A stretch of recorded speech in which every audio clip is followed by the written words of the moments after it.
سورۃ النحل، اس کا مطلب ہے شہد کی مکھی یا شہد، اس کے نام پر یہ سورت رکھی گئی ہے کیونکہ اس سورت میں اس شہد کی مکھی کا بھی تذکرہ ہے۔ اس سورت کو نعمتوں والی سورت بھی کہتے ہیں، اس کا نام نعمتوں والی سورت ہے کیونکہ اس میں اللہ نے اپنی نعمتوں کو بیان فرمایا ہے۔ سورت کا آغاز ہو رہا ہے کہ انسان کو اللہ تعالیٰ فرماتے ہیں، انسان کی فطرت ہے کہ وہ جلدی بہت مچاتا ہے، جلدی کرتا ہے کہ ہر کام جلدی جلدی ہو، قیامت جلدی کب آئے گی، یا پھر میری دعا قبول کیوں نہیں ہوتی، کب قبول ہوگی۔ اسی طرح مشرکین مکہ وہ بھی کہا کرتے تھے کہ جس عذاب کا ہم وعدہ کرتے ہو وہ عذاب کب آئے گا، اس طرح کی بہت ساری جلدی مچاتے تھے۔ تو اللہ رب العزت قرآن میں فرماتے ہیں اتی امر اللہ فلا تستعجلوا، کہ اللہ کا حکم یعنی کہ قیامت وہ آئے گی نہیں، وہ آ چکی ہے، یہ سمجھو کہ بس وہ آ گئی ہے،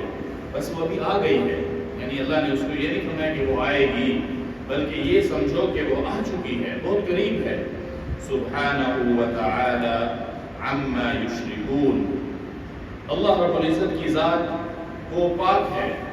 وہ تمہارے جلدی مچانے سے کوئی اس کے اوپر اثر نہیں پڑ جائے گا کہ تمہاری باتوں سے وہ جلدی میں آ جائے گا اور جلدی قیامت قائم کر دے گا۔ اللہ ان چیزوں سے بہت پاک ہے، وہ جس چیز کو تم شریک ٹھہراتے ہو اللہ کے، اللہ ان چیزوں سے پاک ہے۔ نہ عبادت میں شریک ٹھہراؤ، نہ اللہ کی محبت میں کسی کو شریک ٹھہراؤ، محبت بھی صرف ایک اللہ سے کرو اور عبادت بھی صرف اسی ایک کی کرو، حکم بھی صرف اسی ایک کا مانا کرو، اپنی عقل کی مت مانا کرو، بس صرف ایک اللہ کی مانا کرو۔ ہر قسم کا شرک جو اس کے ساتھ کیا جاتا ہے اللہ کو پسند نہیں ہے۔ اللہ کی ذات ان گھٹیا چیزوں سے بہت بلند ہے، یہ گھٹیا چیزیں ہیں جب کوئی اللہ کے ساتھ کسی کو شریک ٹھہراتا ہے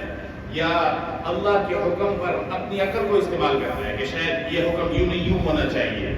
تو یہ نچلی درجے کی سوچیں ہیں۔ اللہ کی ذات تو بہت بلند ذات ہے، وہ بہت پاک ذات ہے، وہ ان چیزوں سے بہت بلند ہے۔ ينزل الملائکۃ بالروح من امرہ، اس آیت میں اللہ نے بڑے خوبصورت انداز سے اپنے دین کو بیان فرمایا ہے۔ فرماتے ہیں کہ وہ فرشتوں کو اتارتا ہے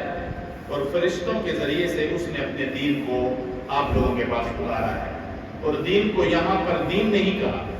بلکہ کہا ہے تمہارے لیے وہ زندگی اتارتا ہے، یعنی دین کو دین نہیں کہا وہ زندگی اتارتا ہے، تمہاری زندگی ہے، تمہاری روح ہے،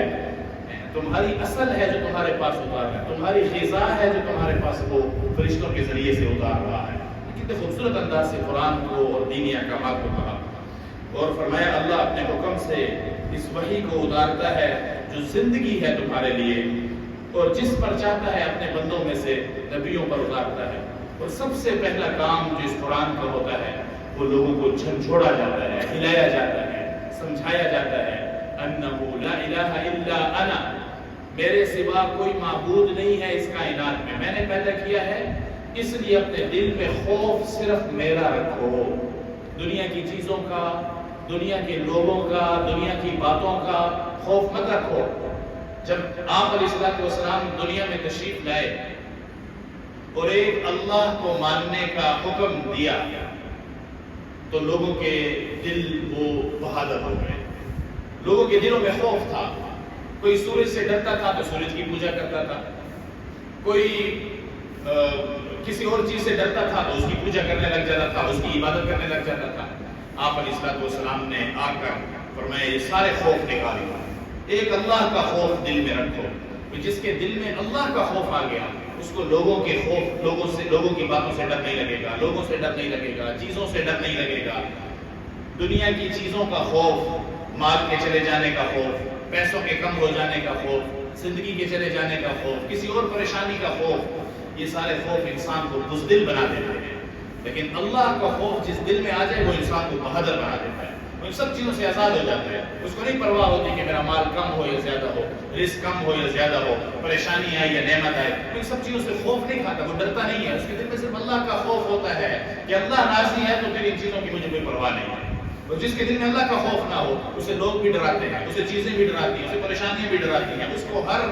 سائے بھی ڈراتے ہیں اس کو، کیونکہ وہ بہادر نہیں بنتا۔ اس لیے اللہ نے سب سے پہلا سبق یہ دیا کہ ڈرنا ہے تو صرف مجھ سے ڈرو، کہ مجھ سے ڈرو گے تو پھر کسی سے نہیں ڈرو گے، اور اگر مجھ سے نہیں ڈرو گے تو سب چیزیں تمہیں ڈرائیں گی۔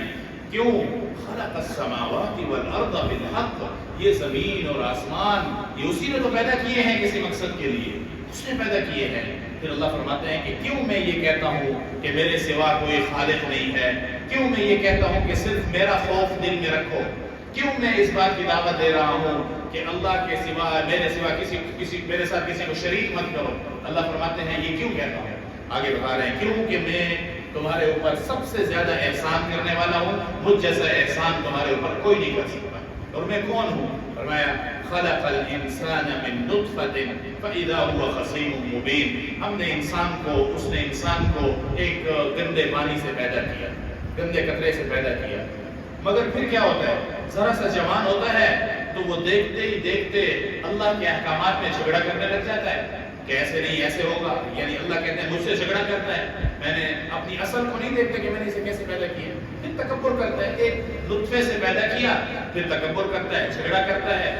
پھر اللہ فرماتے ہیں اچھا چلو میں احسانات گنواتا ہوں، ابھی ایک فہرست ہے انعامات کی، اللہ تعالیٰ احسانات گنوا رہے ہیں۔ سب سے پہلے اللہ فرماتے ہیں ہم نے تمہارے لیے جانور پیدا کیے ہیں، مویشی پیدا کیے ہیں، لکم فیہا دفء، اس میں تمہارے لیے سردی سے بچنے کا انتظام بھی ہے، جب تمہیں ٹھنڈ لگتی ہے اور جانوروں کے جو اون ہوتی ہے اس سے بنی ہوئی تم لوگ چادریں پہنتے ہو اور جیکٹیں اور جرسیاں پہنتے ہو تو تمہیں سکون ملتا ہے، تو تم سوچا کرو کہ یہ سکون اس سردی کے اندر ان جانوروں سے آیا ہے جن کو اللہ نے تمہارے لیے تمہارے کاموں کے لیے پیدا کیا ہے، اور اس میں اور بھی جانوروں کے اندر تمہارے لیے اور بھی بہت ساری چیزیں ہیں۔ دیکھو اس میں سے دودھ آتا ہے جو صبح شام تم جس سے طاقت حاصل کرتے ہو، اس میں سے گوشت آتا ہے وہ تم کھاتے ہو، اسی طرح اس کا چمڑا ہے اس کو استعمال کرتے ہو۔ دیکھیں ایک جانور کے اندر اللہ نے کتنی ہمارے لیے نعمتیں پیدا کی ہیں۔ اللہ فرماتے ہیں صرف اس میں تمہارے فائدے کی چیزیں نہیں بلکہ تمہاری آنکھوں کو اس میں سکون بھی ملتا ہے، جب تم دیکھتے ہو کہ صبح سارے کے سارے جانور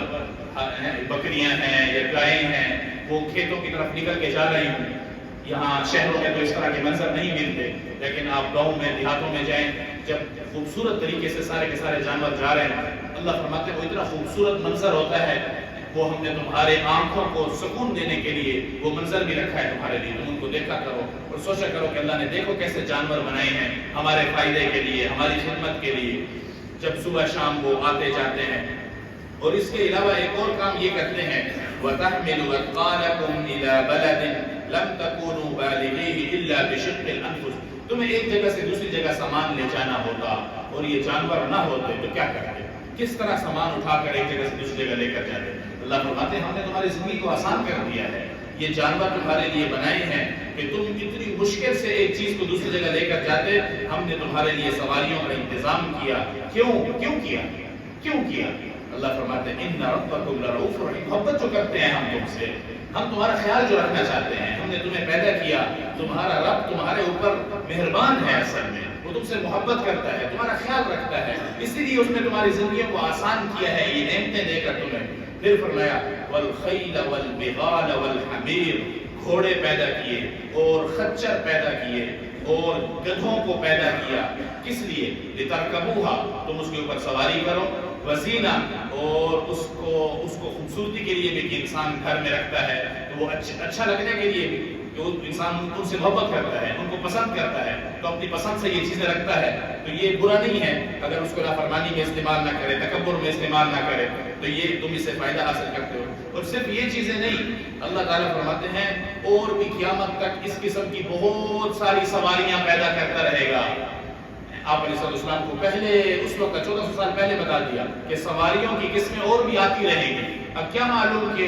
ریل گاڑی بھی آئے گی، جہاز بھی آئے گا، سائیکلیں، موٹر سائیکلیں، گاڑیاں۔ اللہ نے اس آیت میں فرما لیا کہ ابھی تو تمہارے سواری کے لیے یہ گھوڑے ہیں، خچر ہیں، گدھے ہیں، مگر اس کے بعد اور بہت کچھ ایسا آنے والا ہے سواری کے لیے، انسان کے فائدے کے لیے جو تم نہیں جانتے، وہ اللہ پیدا کرتا رہے گا انسانوں کی خدمت کے لیے۔ پھر اللہ فرماتے ہیں ان چیزوں کی ان سواریوں کو استعمال کر کے تم صحیح منزل تک پہنچتے ہو۔